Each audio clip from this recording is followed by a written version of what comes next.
That means the 3 broadcast networks, the other cable news channels besides Fox, and after so many lies, so much bias, their credibility is shot. Nobody trusts them, and nobody should trust them ever again. Americans, instead, they have sought out alternative sources of information. Talk radio shows that they like, including mine. We are on 750 stations. The Fox News Channel. Thank God for all of you. We have to earn your trust every day. We don't assume that you're going to be here. This is a follow-up to a video we did yesterday. The powerful chairman of the Federal Reserve made a lot of noise when he publicly defied Trump at a press conference, saying that he wouldn't resign if Trump demanded his resignation, and that if Trump tried to fire him, he doesn't recognize Trump authority to do so.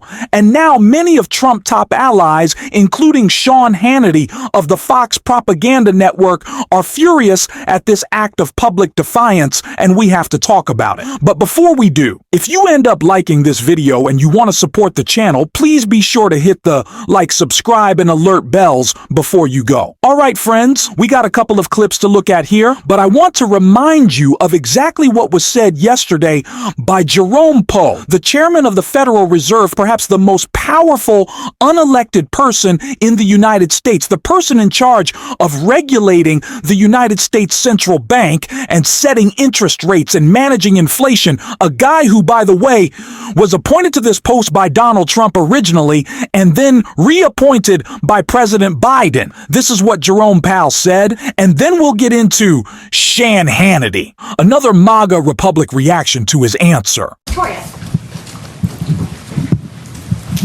Hi, Victoria Guido with Politico. Some of the president-elect's advisors have suggested that you should resign. If he asked you to leave, would you go? No.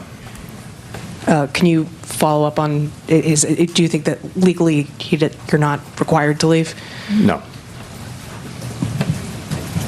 Mike? So you see the look on the reporter's face. The smile, like, damn, that's pretty blunt. I mean, usually a lot of people aren't willing to cross Donald Trump in that way because he's cultivated, fear of retribution. I mean, my God, we've heard of Republican elected officials that said that they would have voted to impeach Donald Trump in his second impeachment post, January 6th, but they feared for their lives. They literally feared for their lives from retributive retaliation, from Trump supporters. You Mitt Romney's discussed this. Other Republicans like Liz Cheney have discussed this as well. So here you have Jerome Powell saying, no, I'm not going anywhere. But what if he tries to fire? You don't recognize his authority well. That response did not go over well with Hannity, who is Donald Trump's BFF at the Fox Propaganda Network, as well as Stephen Moore, who is a liar. And also, sorry, one of Donald Trump's top economic advisors, which a liar. It's kind of redundant, but this is their reaction. They're not happy that somebody would so defy dear leader.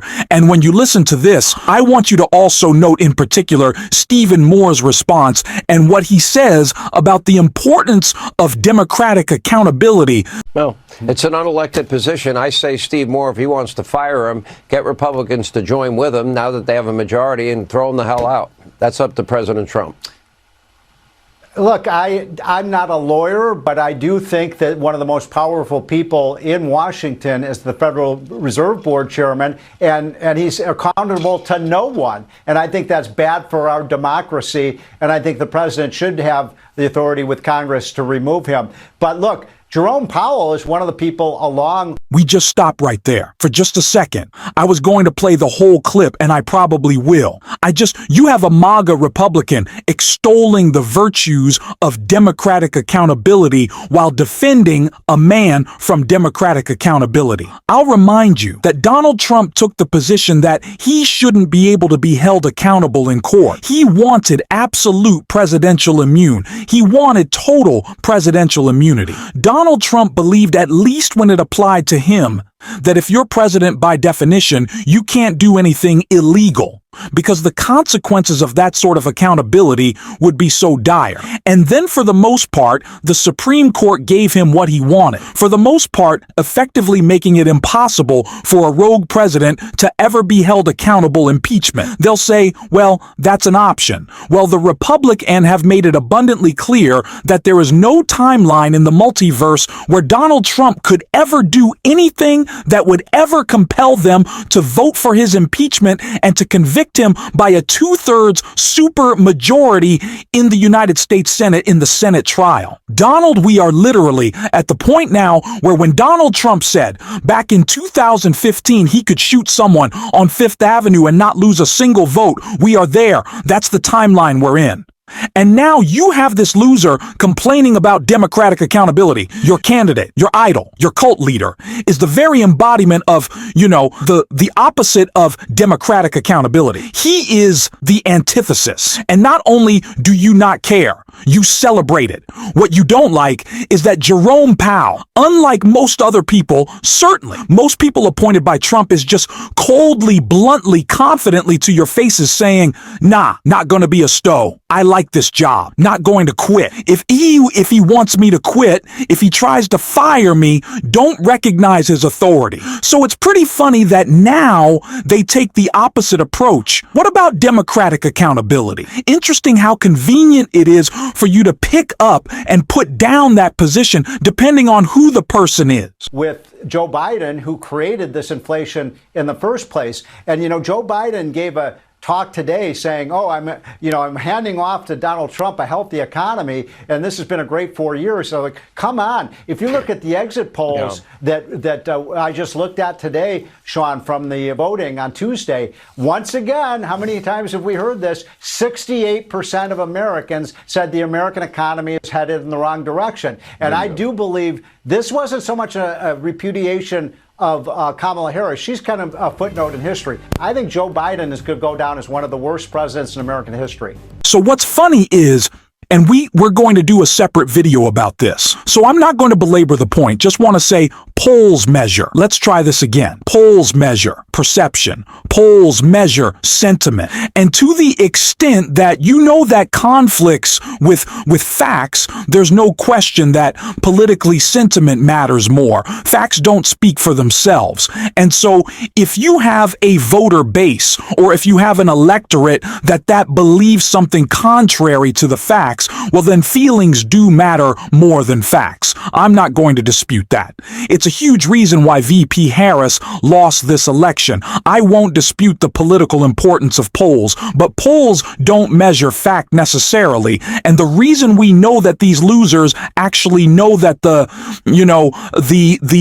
Stephen Moores and the Sean Hannis is because those same polls also say that Donald Trump is corrupt and Donald Trump is unethical.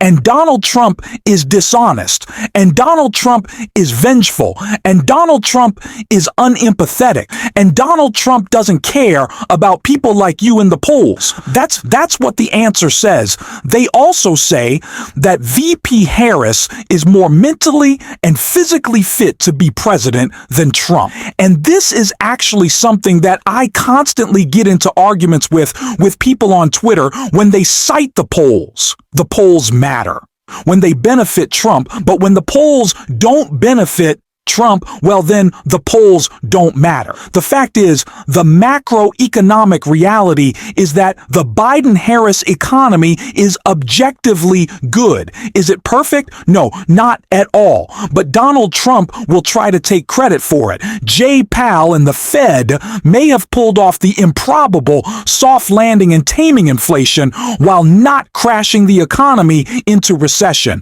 proving many of Wall Street naysay are wrong. But an even bigger wild card looms in another Donald Trump presidency. What Trump 2.0 might mean for interest rates, Fed independence, and the Fed chair's own jobs. Attention burst into open at the Fed's news conference on Thursday.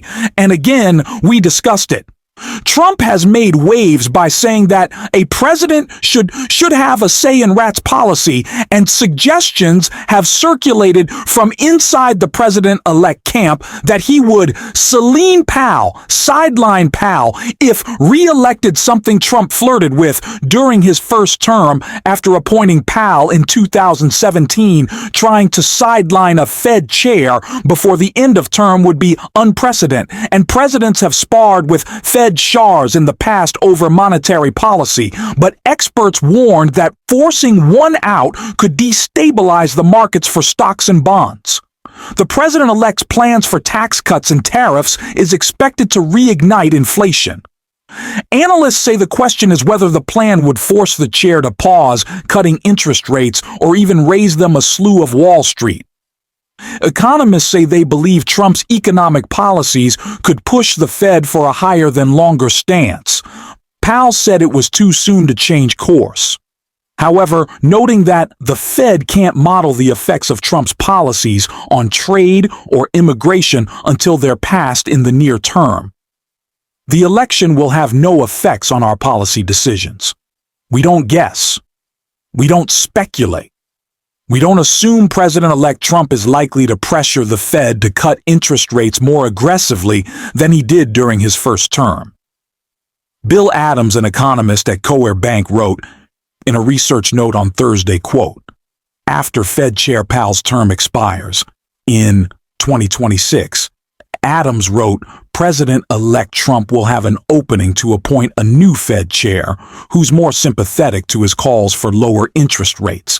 So this is going to create an atmosphere of tension between this independent agency and who was led by somebody that was, yes, appointed by Trump, but who has consistently defied Trump when Trump has put the screws to him in the past, both in and out of office. And now that Powell has just bluntly defied Trump, ignorant narcissist with a thin skin and, just who was driven by vanity and grievance. It's set up for a collision course, but I love the fact that Powell said no.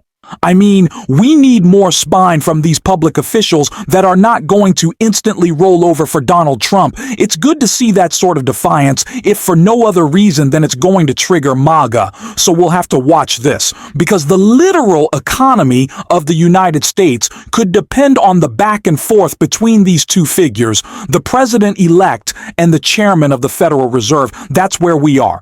Elections have consequences in the meantime, and if you want to support that, as always, you can hit that subscribe button. You can leave a like on this video, and if you're stuck around to the end, you can drop a blue heart in the comments or just say, "Hi, thank you for your support, and until next time, I'll see you soon."